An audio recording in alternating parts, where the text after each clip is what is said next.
È collegato anche il dottor Mario Sprovieri. Ci sei, Mario? È muto. Ci sono, buongiorno Assessore. Ecco, buongiorno a tutti. Ciao, grazie per esserti collegato. Senti una cosa, allora, prima di te c'è Diego Fontanetto, che è un ricercatore CNR e avrà un suo intervento per le sfide della salvaguardia e la valorizzazione della biodiversità. Finito il suo intervento, tocca a te. Benissimo. Grazie. Sì, quindi io vi parlo di biodiversità e parto dicendo che questa parola fino a qualche anno fa nessuno la conosceva, poi nel 2022 entra nella Costituzione italiana, addirittura in uno dei primi 10 articoli, all'articolo 9, tutti parlano di biodiversità, la Comunità Europea ha messo in piedi anche la strategia per la biodiversità, si investono soldi, il PNRR ha una grossa fetta di fondi su biodiversità. Chi di voi ha avuto a che fare con enti pubblici ha imparato a riconoscere questa sigla di NSH, perché qualsiasi cosa si faccia non deve recare danno, do not significant harm, anche alla biodiversità. E in tutti gli enti pubblici di vari livelli sono nati uffici per la biodiversità. Perché questa cosa? Perché il problema è grave. Gente della mia generazione, quando eravamo bambini, per andare da qui a Venezia, la macchina finiva come quella che vedete a sinistra, con una marea di insetti spiaccicati. La generazione Z, cioè i bambini di oggi, quando fanno lo stesso tragitto, la macchina è pulita. E non è perché la Fiat si è inventata un modo per evitare gli insetti, è che gli insetti non ci sono più. Non ci sono più perché sono morti, sono scomparsi. E si parla infatti di apocalisse degli insetti. Studi quantitativi dimostrano che dagli anni 80 a oggi c'è stato un calo del 75% della biomassa, il che vuol dire che tutti gli animali che vivevano mangiando questi insetti sono scomparsi. Tutti i servizi ecosistemici fatti da questi insetti non ci sono più. E i servizi possono essere pulizia delle acque, impollinazione, qualsiasi cosa gli insetti facevano nell'ambiente non riescono più a farlo. Perché sono morti gli insetti? Per inquinamento, nel senso li hanno uccisi con gli insetticidi. Gli insetticidi sono fatti apposta per ammazzare insetti e funzionano. Ma non è l'unica causa l'inquinamento diretto. Vi porto un esempio delle Alpi occidentali dove abitiamo noi, di un ghiacciaio. Questo ghiacciaio che ha un lago ai piedi, questo lago è pieno di animaletti interessanti che sono cambiati nel tempo. Soprattutto negli anni 70 non c'erano perché il lago non esisteva. Questo era il ghiacciaio nel 74, in cui si intravede a fine estate una piccola pozza di acqua. 20 anni dopo il lago è grosso ed è bellissimo quel ghiacciaio che entra dentro e ha una fase sporca, perché tutto il detrito del ghiacciaio finiva dentro, con tantissimi animali e alghe che riuscivano a vivere solo nella parte superficiale perché la luce non penetra. Quando il ghiacciaio non tocca più l'acqua, il lago è cambiato di nuovo, è diventato più pulito, la luce penetra, cambiano le alghe. Nel 2015 il lago è diventato quasi trasparente, anche se dalla foto non si vede perché il ghiacciaio era scomparso. Nel 2022 il ghiacciaio effettivamente è scomparso e il 2023 è scomparso pure il lago. 2 anni senza pioggia. Scomparso il lago, ovviamente sono scomparsi tutti gli animali che vivevano in quel lago e che vivevano associati a ambienti glaciali, tra cui rotiferi, tardigradi, acari, collemboli.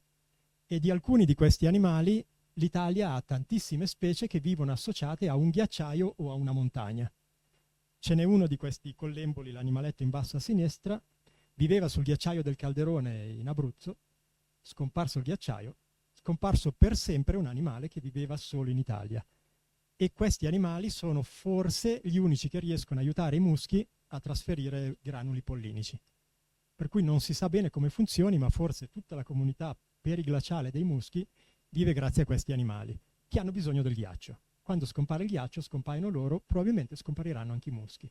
E cambierà totalmente l'ambiente dove prima c'era un ghiacciaio, che non sarà più periglaciale, perché non c'è più neanche il ghiacciaio per fare il periglaciale. Quindi l'inquinamento ha fatto danni enormi sulla fauna acquatica. Tutti i moscerini che volavano appiccicati alla macchina erano quasi tutti con larve acquatiche. Cambiamenti globali stanno facendo danni evidentissimi sui ghiacciai, ma evidenti in tutti gli altri ambienti, ma anche interventi diretti possono fare danni alle acque e alla biodiversità delle acque. Questo era un altro coleottero importantissimo perché è un bestione enorme, viveva in 3 laghi.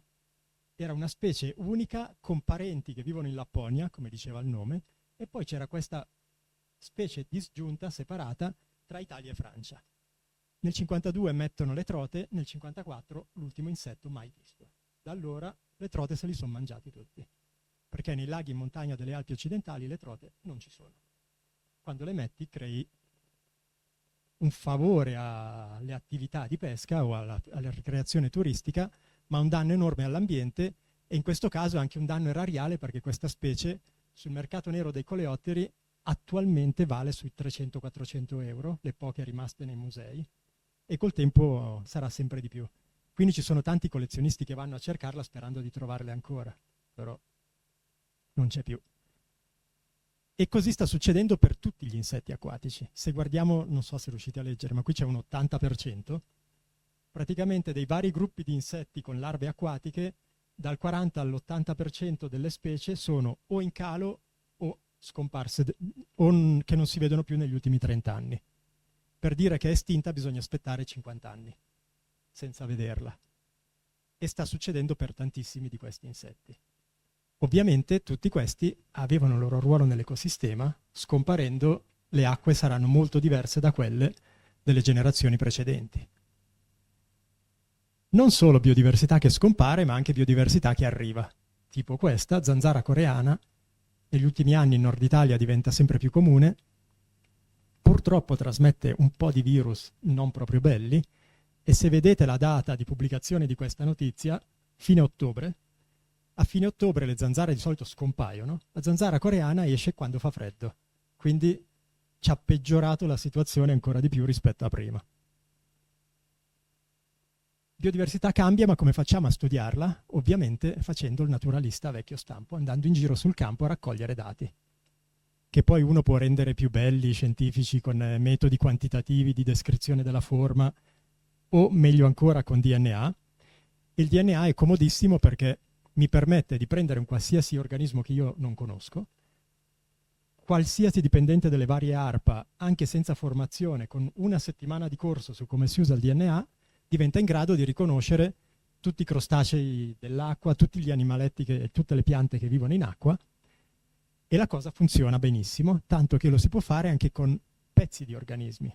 Ad esempio un pelo su un filo spinato, estraggo il DNA, amplifico un frammento che mi serve.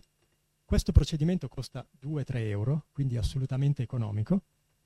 Interrogo un database di riferimento per confrontare la sequenza che ottengo con quelle disponibili e ottengo la risposta.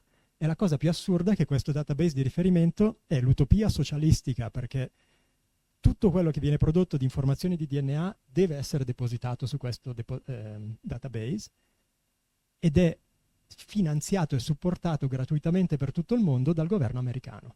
Probabilmente il Presidente degli Stati Uniti non lo sa, altrimenti l'avrebbe già chiuso, ma è un beneficio per la conoscenza di tutto il mondo, e nel nostro caso non solo ha dentro una miriade di dati infinita, ma anche degli algoritmi che è impossibile capire come funzionino, perché la mia sequenza viene confrontata con miliardi e miliardi e miliardi, e in pochissimi secondi mi dice tutte le sequenze che esistono, che sono simili a questa. Guardo cos'è, mi dice che tutte quelle che trovo, ce ne sono tantissime, tutte identiche al 100%, e sono tutte cavallo. Quindi ho scoperto che dimmi. In realtà è una comunità di ricercatori che si è messa a farla e poi ha chiesto fondi al governo americano con la National Science Foundation, che ha cominciato a finanziarla. Il sistema funziona così bene che se tu vuoi pubblicare un articolo scientifico e non hai depositato le sequenze e non hai il codice di riferimento, tu non puoi pubblicare. Quindi è un'utopia che si è creata in cui tutti hanno dei vantaggi, e anche questo ente che tiene in piedi il tutto può dire al governo americano: noi funzioniamo così bene che tutto il mondo dipende da noi. Quindi probabilmente il governo americano lo tiene come una risorsa per fare un po' di leverage in caso di fantapolitica. Però per ora è gratis per tutti. Ed è facilissimo da usare, cioè è proprio un'interfaccia in cui chiunque riesce a fare qualcosa. E la storia dei cavalli non l'ho messa a caso, perché 11 anni fa in Inghilterra nei supermercati hanno fatto questo esperimento con le lasagne ed è venuto fuori che non era lasagna di manzo, ma era lasagna di cavallo. E siccome era la Findus, che in inglese è Find Us, l'Inghilterra era tappezzata di cartelloni di questa storia che vuol dire non ci troveranno qui. They will not find us. Ovviamente si può fare, e in realtà tutti i supermercati lo fanno, soprattutto sui filetti di pesce in cui è difficile capire se la specie che c'è scritta è veramente quella che ti vendono, e in questo modo si può fare facilmente. E non solo, le ARPA lo fanno, prendi prelievo di acqua, sequenzi il DNA nell'acqua e riesci a capire tutto quello che c'è dentro nell'acqua, perché il DNA gli organismi lo rilasciano nell'acqua e rimane per un mesetto. Quindi prendendo, di solito si filtrano 30 litri d'acqua da un fiume, scopri tutti gli organismi che vivono nel fiume e anche nel terreno circostante. Quindi le potenzialità del DNA per studiare la biodiversità sono enormi e stanno diventando sempre più comuni. L'Italia non è proprio avantissimo come sempre, ma ci stiamo arrivando. Altra cosa per cui invece in Italia siamo abbastanza avanti è, vabbè, a parte avere la biodiversità più ricca di tutta Europa, quindi ne abbiamo molta più roba degli altri, ma abbiamo anche dei sistemi per cui ci sono dei database di riferimento internazionale con dati georeferenziati di presenza-assenza delle varie specie, ed esiste un'app per cellulare che consiglio a tutti di usare perché è fantastica. La scaricate, fate una foto con la geolocalizzazione aperta a qualsiasi pianta animale, voi aiutate il mondo della ricerca a dire in questo posto, in questo momento c'è questa specie e ci sono 198 milioni di dati per il momento, ma non solo, dalla foto l'intelligenza artificiale che sta a supporto di quest'app vi dice che specie è. Così anche voi, se fate una passeggiata con i ragazzini, sapete cosa fargli fare per un paio d'ore, che qualcosa trovano per vedere cos'è e poi diventa molto facile interagire e avere un'utilità enorme per sapere cosa hai intorno a casa, ma soprattutto per il mondo della ricerca in biodiversità. È come se tu avessi assunto centinaia di migliaia di persone sul territorio che ti caricano dati gratis su biodiversità. Poi vabbè, dal punto di vista scientifico io mi interesso di più di cose matematiche come dinamiche di popolazione o relazioni di parentela tra animali per capire come si sono adattati, ma per la parte ecologica e servizi ecosistemici, capire in maniera quantitativa quanto gli organismi tollerino quello che gli sta intorno di fisico e chimico, quanto interagiscano tra di loro, che funzioni abbiano, diventa poi quello che possiamo dare alla società come studi di biodiversità per capire cosa succede. E col Covid tutti ce ne siamo accorti che la salute umana è strettamente correlata alla salute dell'ambiente e alla salute della biodiversità in cui l'ambiente vive. E ovviamente il futuro non è proprio così roseo, perché di sostanze chimiche ultra dannose, i forever chemicals che stanno arrivando ormai sempre più alla ribalta, non si sa bene come gestirli, ma l'Italia sta cercando di fare molto, soprattutto con questa cosa che è il National Biodiversity Future Center, o Centro Nazionale di Biodiversità, in cui sono stati investiti tantissimi soldi per aumentare la conoscenza e dare un servizio alla cittadinanza. E di questo vi parlerà Mario Sprovieri, per cui lascio poi la parola a lui. Quindi, grazie.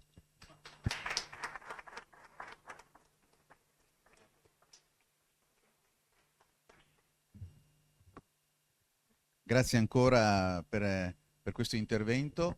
Adesso al dottor Mario Sprovieri, direttore del CNR. Sei collegato, Mario? Eccoti Sì, qua. Sono qua. Sei troppo elegante, non siamo più abituati da 3 giorni a essere vestiti così. Allora, io parto dicendo che sono maledettamente invidioso della situazione in cui vi trovate voi, perché vengo da un'Atene a 37 gradi, una cosa veramente angosciante, c'è tutto il Sud Italia invaso da questo caldo pazzesco, quindi insomma sono invidiosissimo della situazione, purtroppo quest'anno non sono riuscito a venire, speriamo per l'anno prossimo. Guarda che in tanti hanno dimmi già tu, promesso Assessore, per il prossimo anno, In tanti hanno già promesso per il prossimo anno, quindi registriamo anche la tua disponibilità. A te. Assolutamente. Ma voi mi sentite bene? Bene. Allora, ecco, e vedete pure, no? In modalità presentazione. Fantastico, ottimo. Allora, non sarò divertente sicuramente quanto è stato divertente Diego, che è uno dei ricercatori che è più direttamente coinvolto nell'ambito di questa avventura scientifica che è cominciata circa 2 anni fa con il lancio del cosiddetto Centro Nazionale della Biodiversità, uno dei 5 centri nazionali delle PNRR, che è coordinato dal CNR e che diciamo, mette insieme un gruppo di più di 2000 ricercatori tra i migliori ricercatori che nel nostro paese si occupano di biodiversità, con, come diceva Diego, un impegno economico del paese rilevantissimo, perché parliamo di circa più di 320 milioni di euro che sono dedicati al tema della biodiversità. Qualche giorno fa stiamo avendo a che fare in questi giorni con un gruppo di maghi della comunicazione, quindi che devono aiutarci a costruire il branding del sito. E la cosa che mi ha colpito è stato proprio l'incipit con cui loro hanno costruito il logo e lo schema di riferimento e partivano da un tema. Due pesci che si incontrano, uno chiede all'altro come va l'acqua oggi? E l'altro diceva, cos'è l'acqua? Cioè è tanto ovvio per un pesce trovarsi in acqua che chiedersi come va oggi l'acqua, qual è la situazione dell'acqua oggi è poco intelligente. Ecco, la stessa cosa è per la biodiversità. Noi siamo parte della biodiversità e siamo circondati da biodiversità e il tema, come diceva Diego, però nella sua struttura scientifica viene fuori soltanto da qualche anno a questa parte. Di fatto la mia presidente, questo devo dargliene grande merito, quando si è definita la struttura logica dei 5 centri nazionali, quindi si parlava di quantum physics, si parlava di mobilità sostenibile, quindi trasporti intelligenti, quindi cose che tutti noi percepiamo come davvero essenziali, la mia Presidente ha detto no, il CNR voglio, quindi l'ente pubblico più importante del nostro paese, voglio che si occupi di biodiversità. Devo dire che quando lei mi raccontò questa cosa sono rimasto un po' perplesso, ripeto, perché il CNR dall'intelligenza artificiale alle problematiche degli oceani, lo spazio, in realtà aveva perfettamente ragione. Dopo un po' di tempo di lavoro, un po' di tempo in cui siamo davvero presi da questo tema in maniera significativa, non si può dare atto di una grande intelligenza e grande visione nella scelta di questo tema. Centro Nazionale della Biodiversità è proprio quello che ha raccontato Diego, è qualcosa di più, uno studio approfondito sui temi della biodiversità, quindi tema della conoscenza, pervasività culturale all'interno della nostra società su tutti gli ambiti, quindi i cosiddetti stakeholders coinvolti a tutto pieno e soprattutto economia della biodiversità. Come riuscire a monitorare e mantenere un buono stato della biodiversità e nello stesso tempo lanciare un'economia che sulla biodiversità si basa.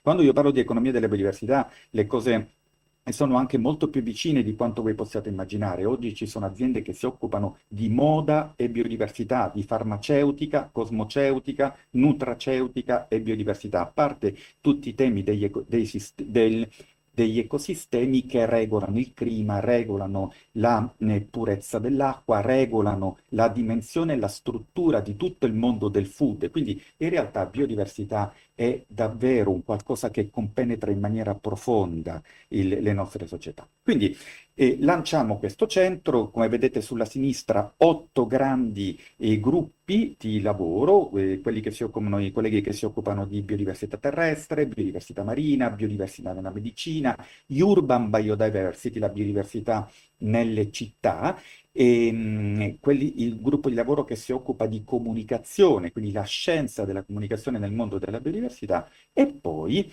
un gruppo di cui noi abbiamo il coordinamento, Diego fa parte del gruppo di lavoro su questo, per la creazione del cosiddetto Biodiversity Science Gateway, un gateway, ovvero una porta di accesso a tutta questa conoscenza da parte di tutta la popolazione, quindi di tutti gli stakeholders, dai bimbi più piccoli fino agli anziani, alle società, alle aziende, alle grandi industrie. Tenete presente che la compagine del Centro Nazionale della Biodiversità ha dentro grandi industrie come Eni, come Aboca, nel senso c'è davvero un coinvolgimento a tutto pieno del tessuto sociale.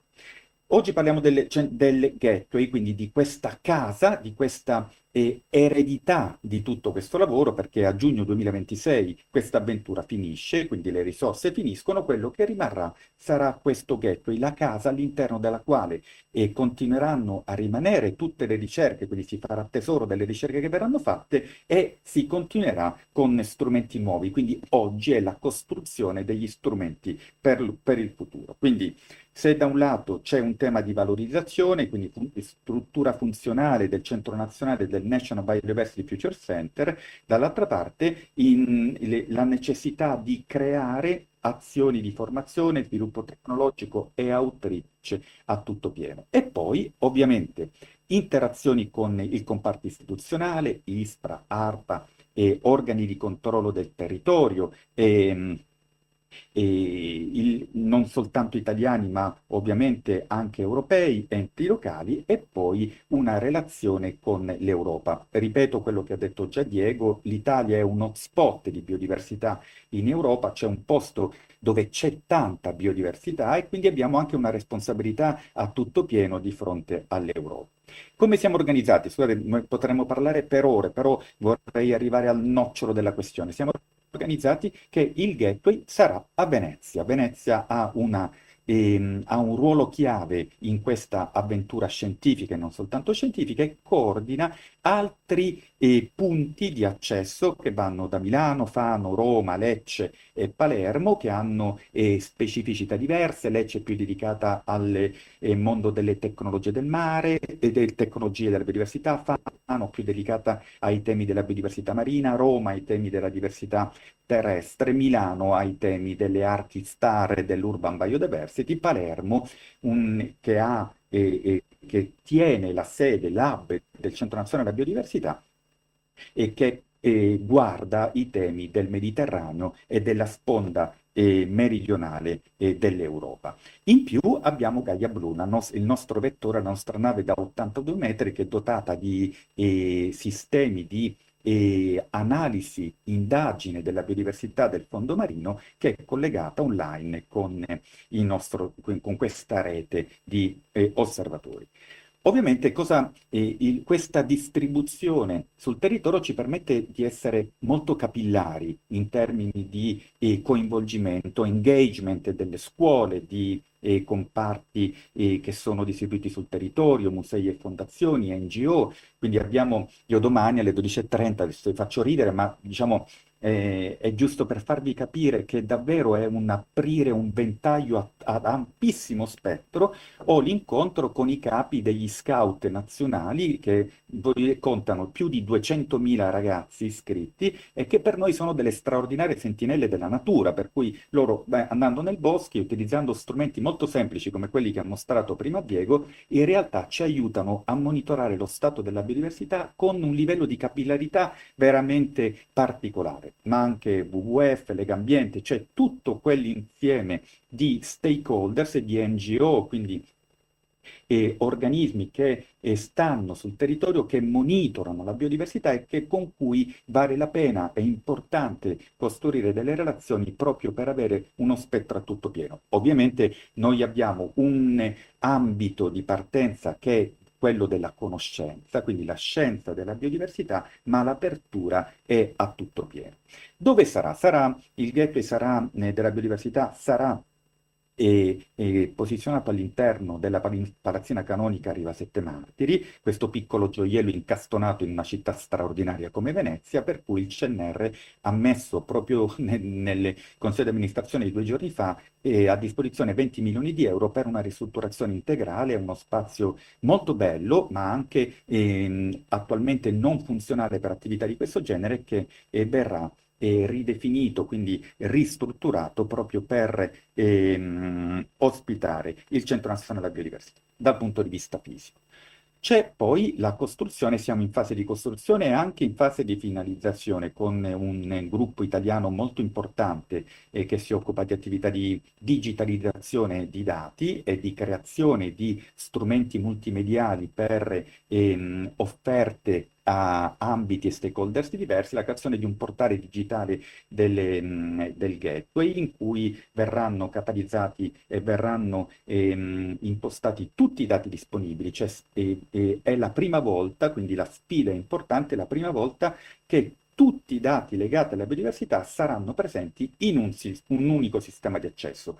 Voi immaginate che in questo momento ci sono i dati di ISPRA, di Natura 2000, i dati di ARPA posizionati in un altro portale, i dati delle regioni in un altro portale ancora, c'è una frammentazione veramente, come dire, poco utile al paese, poco utile a chiunque. Quindi l'idea è avere un portale dove convergono tutte le informazioni, dove riusciamo a distillare tutte le informazioni che derivano da organi di controllo e organi e società, aziende, pezzi della nostra società che si occupano dei temi della biodiversità. Quindi accesso ai dati, gestione dell'informazione con approcci moderni, con approcci aperti, engagement di tutto quello, appunto, come dicevo prima, di tutti i comparti che lavorano sul tema della biodiversità e di integrazione per offrire servizi. Cioè il tema non è soltanto avere un dato, ma avere un dato che mi permetta, per esempio, di fare poi azienda, di mettere su una società che è più interessata a un tema specifico che può essere utile, che ha necessità di un dataset completo di temi sulla biodiversità. Andiamo breve, un contatto strettissimo con scuole, famiglie, cittadini, quindi anche in questo caso un ventaglio molto aperto che sia in grado di coinvolgere ampi settori della cittadinanza, però ecco, noi non siamo un gruppo di Boy Scout, cioè noi coinvolgiamo il gruppo di Boy Scout, il tema è costruire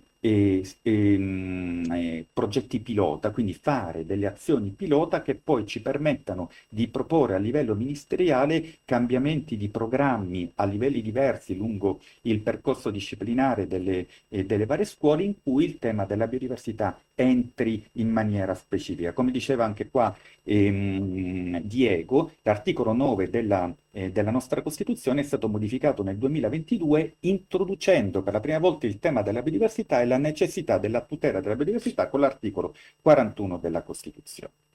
C'è un tema di costruzione di percorsi didattici con, per esempio, un'interazione diretta con la Biennale di Venezia. Cioè Venezia ha questa straordinaria caratteristica di offrire delle opportunità di connessione a tutti i livelli, a livello artistico, a livello scientifico, a livello delle conoscenze, a livello universitario, che è, diciamo, possiamo dire, davvero quasi unico all'interno del nostro paese. E la Gaia Blu, quindi come diciamo scuole di formazione, per esempio UNESCO ci ha chiesto di fare una scuola di formazione sulla biodiversità a bordo di Gaia Blu, portando studenti da tutto il mondo che vogliono andare a studiare la biodiversità del fondo marino.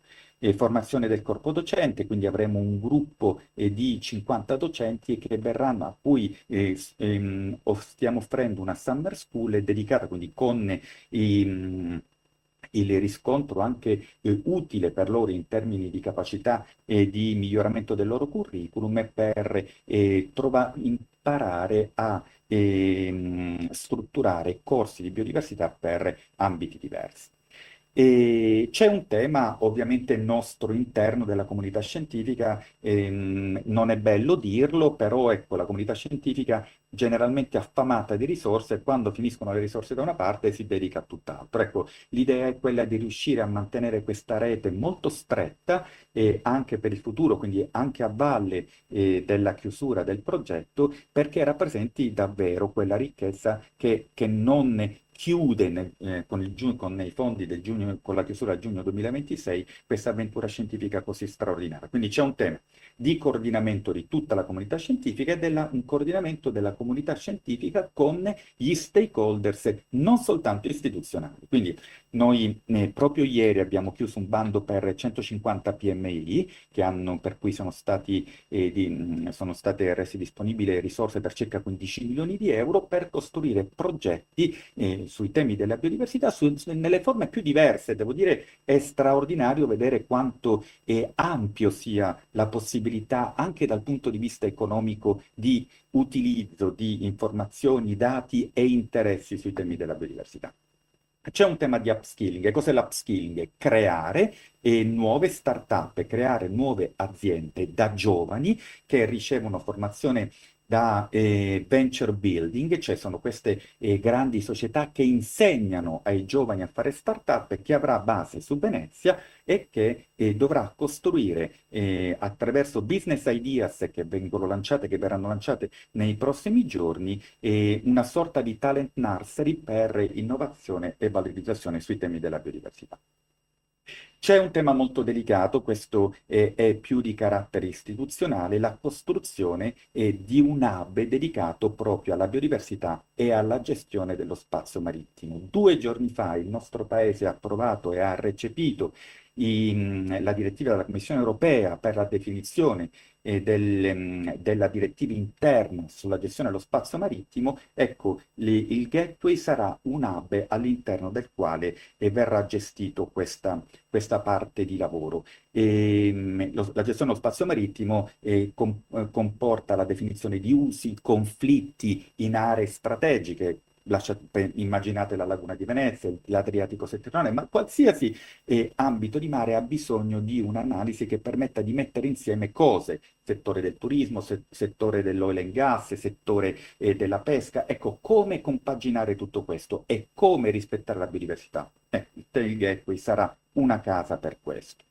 C'è un tema di formazione, di specializzazione e di iper specializzazione di ricercatori che possano portare avanti la conoscenza, come diciamo spesso con Diego, che è un po' il nostro scienziato di punta. Spesso ancora lo scienziato della biodiversità è un contatore di ali di farfalla e di peli di copepode. Qua il problema è molto più complesso: conoscere dinamiche di popolazione, prevedere le dimensioni delle popolazioni, come dicevamo prima, in termini di impatto di contaminanti, di impatto dell'antropizzazione nei vari sistemi. Ecco, tutto questo ha bisogno di esperti veri che ci permettano di guardare avanti e ci permettono di costruire traiettorie anche come dire, di mitigazione degli impatti che noi possiamo avere sui temi della biodiversità.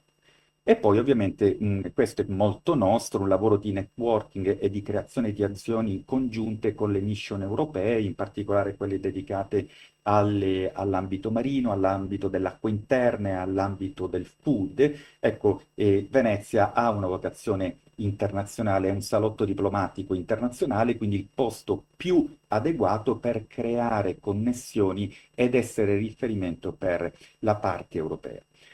E ovviamente non ci mancherà la parte di costruzione e creazione di un allestimento dedicato a installazioni. In questo abbiamo un rapporto molto forte con l'Università UAB di Venezia, che ci sta aiutando, l'Università del Bello, come la chiamo io, ci sta aiutando a costruire gli allestimenti, ma avremo ovviamente un'integrazione tra allestimenti architettonici classici e una parte digitale molto spinta, molto attrattiva per i giovani, ma non soltanto, quindi con le dimensioni della realtà aumentata, realtà virtuale, e all'interno della palazzina, che acquisterà proprio una dimensione completamente diversa. E con questo vi ringrazio. Se avete domande e curiosità, sono qua.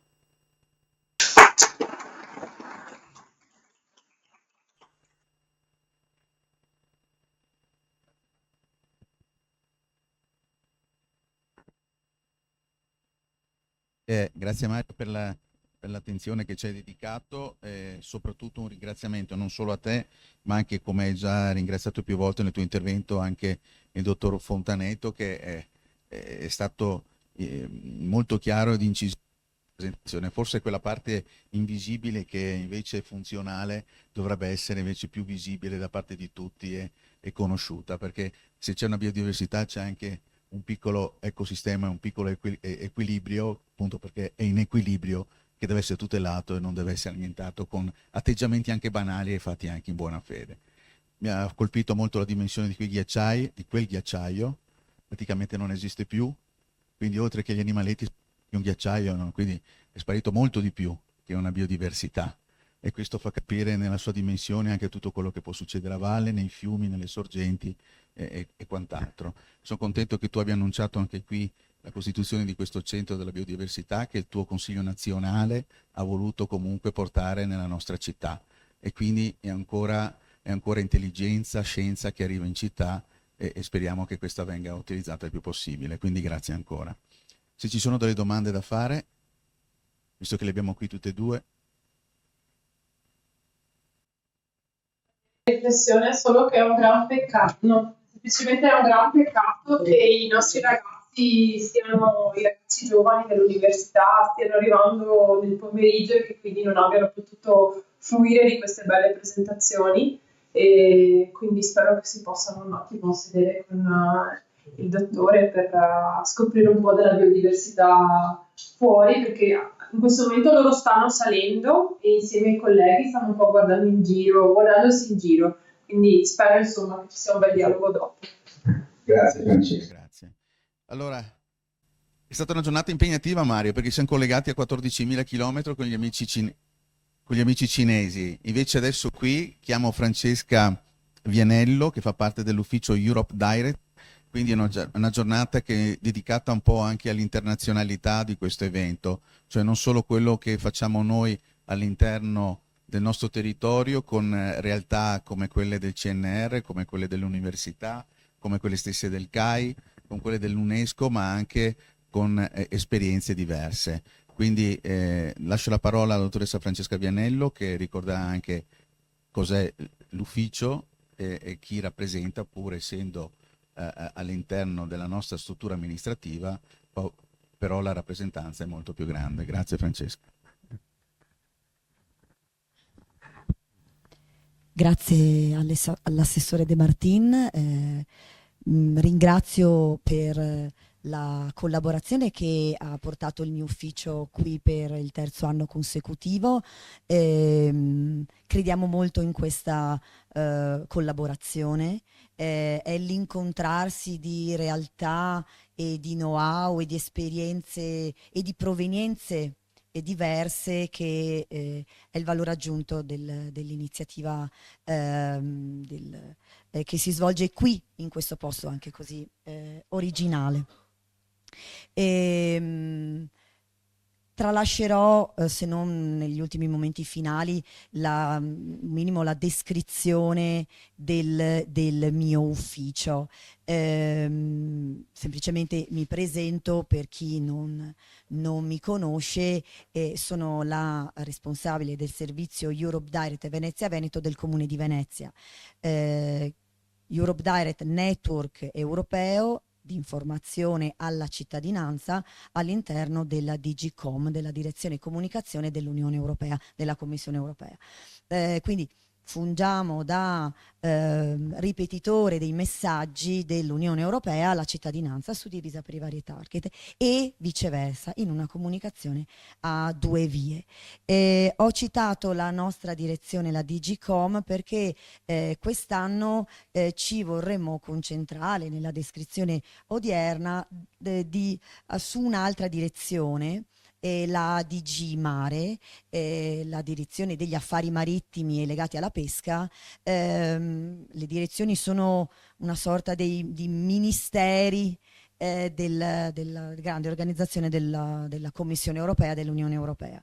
L'iniziativa sulla risorsa acqua quindi ha nella DG Mare una direzione europea diciamo di grande riferimento, e quindi vorrei fare una carrellata delle campagne di comunicazione e dei fondi di finanziamento che partono appunto dalla DG Mare e che hanno questo tema come principale. Quindi farò una carrellata di varie campagne di comunicazione. Questo ne è semplicemente l'indice. Il mare in bocca, le campagne di clean up, la grande campagna Water Wise EU, e i vari programmi di finanziamento, i più grandi e completi di tutti, Blue Invest e Life, di cui abbiamo già sentito parlare e sono stati citati in questi giorni. Prima di entrare infatti nel merito del primo, possono essere campagne piccole o grandi, campagne continuative o originali. È per darvi un'idea dell'approccio che ha l'Unione Europea nell'incontrare e nel contattare la cittadinanza, suddivisa per vari target. Da una parte rispetto alle campagne di comunicazione. Rispetto alle fonti di finanziamento, l'Unione Europea ha come obiettivo principale quello della lotta ai cambiamenti climatici. E tutto ciò che è stato detto quest'anno, ma gli 3 anni, sono inseriti nella grande visione che è quella del Green Deal dell'Unione Europea, che è stato citato nelle primissime parole di insediamento della prima Commissione von der Leyen. Adesso vedremo l'eventuale seconda, ma dà l'idea della visione dell'Unione Europea su questo. L'attenzione al clima, il green, non è un capitolo di un angolo del progetto europeo, è l'occhiale verde con cui si vedono tutti i progetti europei, le policies, la visione europea. Quindi qualsiasi progetto, qualsiasi programma ha quella visione, data come assunto di base. Su questo, luci ed ombre dell'Unione Europea a livello europeo e nel mondo, di sicuro non si può non ammettere che l'Unione Europea è l'attore a livello globale più attento a questa tematica. Purtroppo non è l'unico attore e più peso internazionale, globale all'Unione Europea, più sono efficaci queste politiche. Quindi più o meno Europa in questo mondo globalizzato, io non posso che dire più per tanti motivi geopolitici, per quello ambientale è perfino lapalissiano. Quindi diciamo, un'introduzione sui massimi sistemi molto generale. Entro adesso invece nel merito di varie campagne piccole, come per esempio questa, che si chiama Il mare in bocca, Taste the Ocean, che è fatta dalle persone per le persone. Di fatto è una campagna di comunicazione, una campagna social, è nata nel 2021, sul consumo di prodotti ittici sostenibili. Il consumo, la produzione, il consumo e poi l'acquisto, prepararlo e il consumarlo. Per 3 anni sono stati coinvolti chef famosi a livello europeo, questa tendenza agli chef star, è andata benissimo in questi anni. Questo 4º anno è stato cambiato e le star sono le persone. Quindi è stato fatto un contest a premi dove i partecipanti, i cuochi e le cuoche, non sono gli chef ma sono le persone. Quindi in un determinato periodo di tempo il pubblico si è sfidato, diciamo che i cuochi e le cuoche poi erano persone attive nei social, quindi i cosiddetti influencer, che dovevano candidare la loro ricetta fatta con prodotti ittici assolutamente sostenibili. Quindi l'attenzione alla loro produzione, anche alle tecniche di preparazione, alla ricchezza di questi prodotti e non l'esiguità nel mare. Sono stati selezionati i 20 cuochi, influencer, cittadine migliori, che, per vari criteri, l'aspetto del piatto, la sostenibilità, la sensibilità, la semplicità nel preparare la ricetta e in fondo anche l'originalità. Di questi 20 influencer ne sono stati selezionati 6 vincitori, tra i quali ce n'è una italiana, Chiara, friulana, quindi nel nostro nord-est.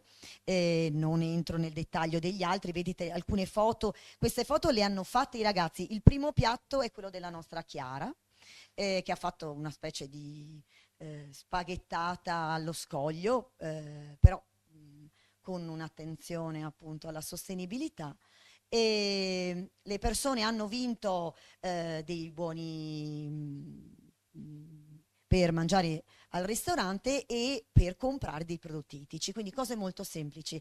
Però queste cose molto semplici hanno mosso sui social una campagna su tutti i Paesi membri, i 27 Paesi dell'Unione Europea, in più di 20 lingue, con contatti di quasi 3 milioni di persone, e sono stati proprio commenti, cioè coinvolti direttamente quasi 100.000 persone, che non è che hanno buttato un occhio al post che passava, ma ci si sono appassionate. Ecco.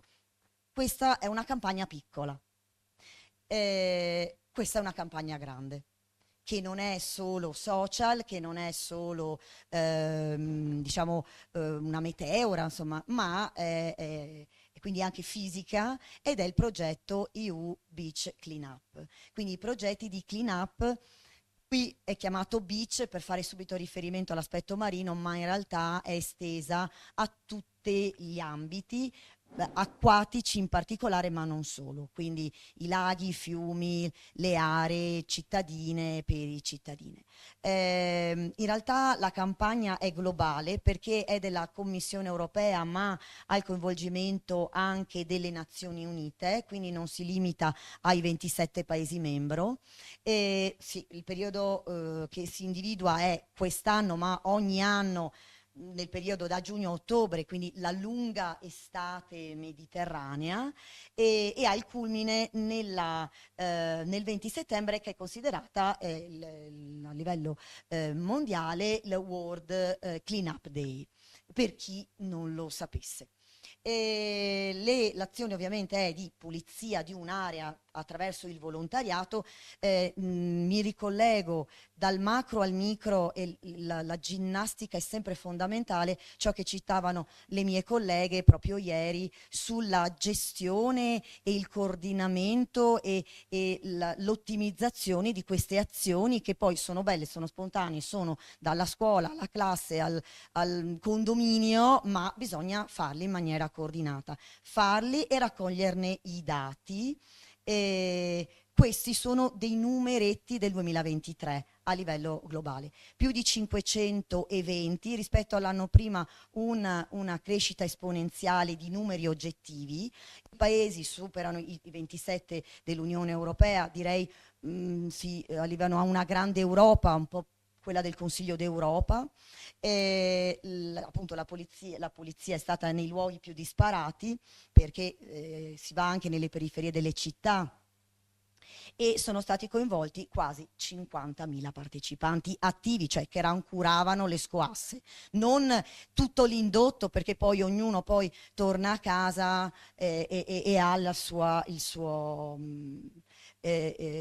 giro. Ogni anno l'Unione Europea predispone proprio delle linee guida, un toolkit di comunicazione, e raccoglie i risultati degli eventi, perché in quel momento la persona che si sente coinvolta nel raccogliere la cosa in realtà è un ricercatore. E il rendere consapevole questo ruolo è già un'alfabetizzazione ulteriore, e poi tutto il materiale è accessibile. Questa presentazione ha tutti i link attivi e si può condividere. Questa è una campagna ancora più grande, non è solo di comunicazione, non è solo di azione del cittadino finale, cittadina, quindi sulla cittadinanza europea, ma qui vede oltre ai cittadini le aziende, i governi. Water Wise EU, e quindi si entra proprio nel merito delle campagne di azione legate alla gestione e la valorizzazione dell'acqua.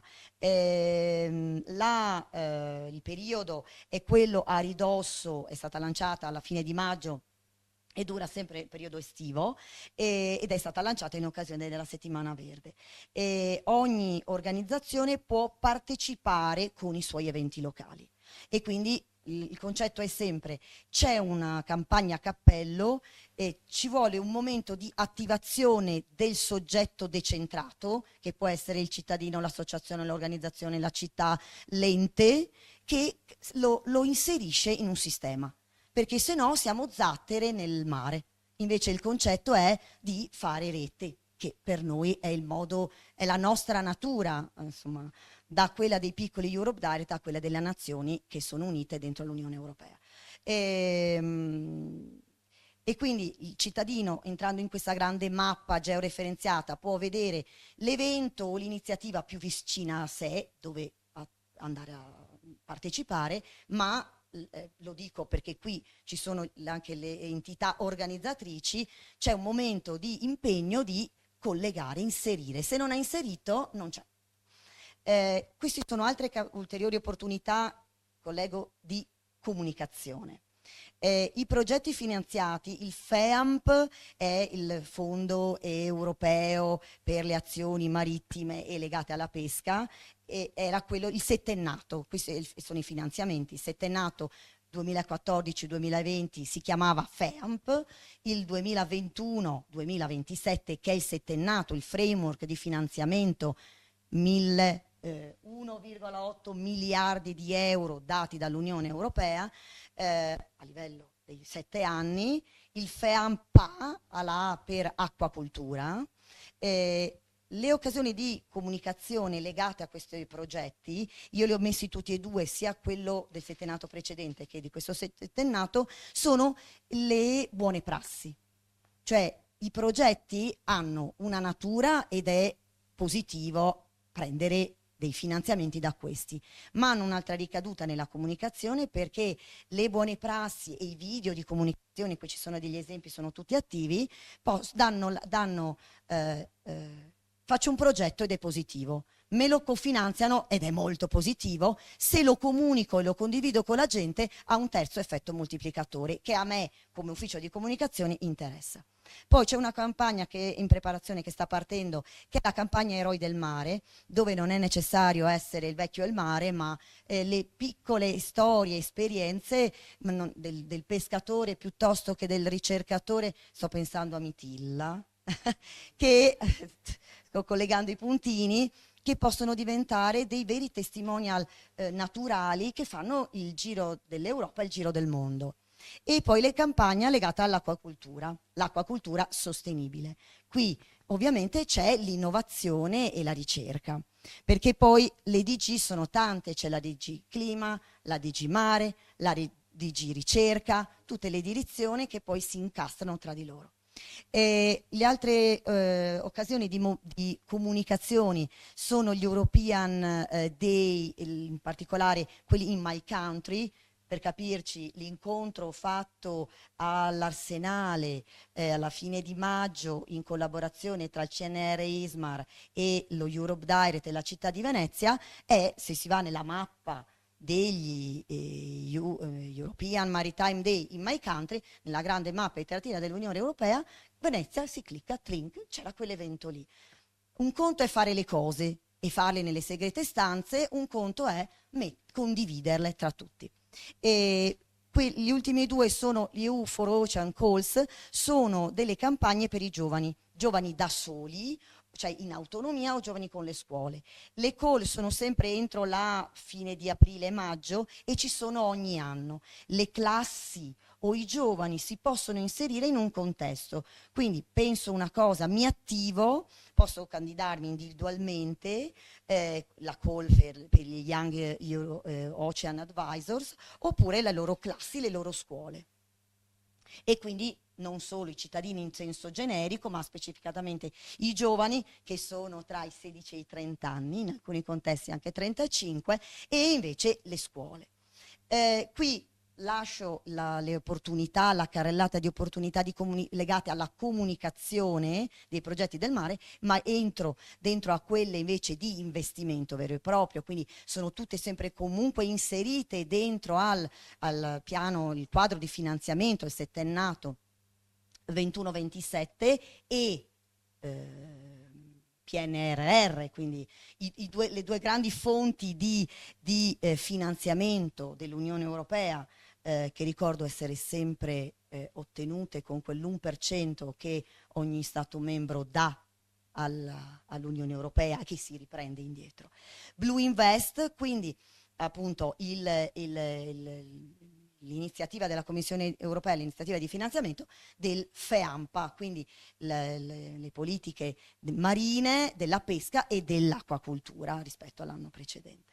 Non mi dilungo su queste, ma sono complesse, i soggetti beneficiari sono imprese, piccole e medie imprese, enti pubblici, enti universitari sono i più ampi. L'attenzione è come accedere, l'attenzione non è solo ti do il finanziamento, ma è ti rendo capace di acquisire il finanziamento. Perché una piccola impresa, una piccola startup, magari specifica nell'ambito marittimo legata alla pesca, non ha la capacità di raccogliere, di prendersi i soldini, perché hanno delle altre competenze e quindi anche qui si fa la rete. Perché io sono bravo a fare una pesca sostenibile, ma non sono capace di fare una call, perché è un altro linguaggio, un'altra alfabetizzazione. E LIFE. Ne abbiamo parlato in questi giorni, piccoli grandi programmi, piccoli grandi progetti in questo programma che ormai è storico, appunto è nato nel 1992 e anche qui l'attenzione è sia al mondo al territorio, anche le piccole organizzazioni territoriali fino al comune, non un grande comune del mondo come Venezia, ma il piccolo comune montano. E le imprese, dove il valore è le piccole e medie imprese. LIFE lavora davvero a livello micro, che però fa la differenza nel territorio. Quindi di nuovo questa ginnastica tra il micro e il macro. Noi giriamo nelle nostre passeggiate qui, nelle nostre splendide Dolomiti, e ogni passo c'è un cartello LIFE. E attenzione, porto l'attenzione anche come cittadina, cerchiamo di fare sempre un piano di sostenibilità di quel piccolo progetto che duri nel tempo. Non prendiamoci solo il soldino per creare quel percorso didattico con i cartelli fatti bene, che è ottimo. Poi finiscono i soldini dell'Unione Europea, si chiude. Il sentiero comincia a inselvarti Hills, il cartello comincia a fare la muffa e cade. È controproducente per me, Unione Europea, è peggio che non l'avessi fatto, perché dopo arrivo lì cittadino e dico ma vara sta roba com'è ridotta male, ma lì è l'organizzazione che ha chiesto i soldini. Allora il piccolo comune montano ci crede in questa cosa, bene, dopo facciamo un piano di manutenzione di continuità, magari lo diamo da gestire a un'associazione o alla Proloco o al gruppo degli scout piuttosto che del CAI. Continuiamo a far vivere questi microprogetti, perché sentirsi europei è una roba di tutti i giorni ed è una roba di quando scendo le scale. Ecco. Basta. Questi sono tutti i riferimenti dello Europe Direct. Dietro a grandi organizzazioni ci sono sempre tante persone che si rimboccano le maniche. L'Unione Europea per me è questo, è un insieme di cittadini che nonostante le diversità si incontrano, è un insieme, e le loro organizzazioni, è un insieme di persone come me e la mia rete che in fondo ci crede a questa cosa. Grazie.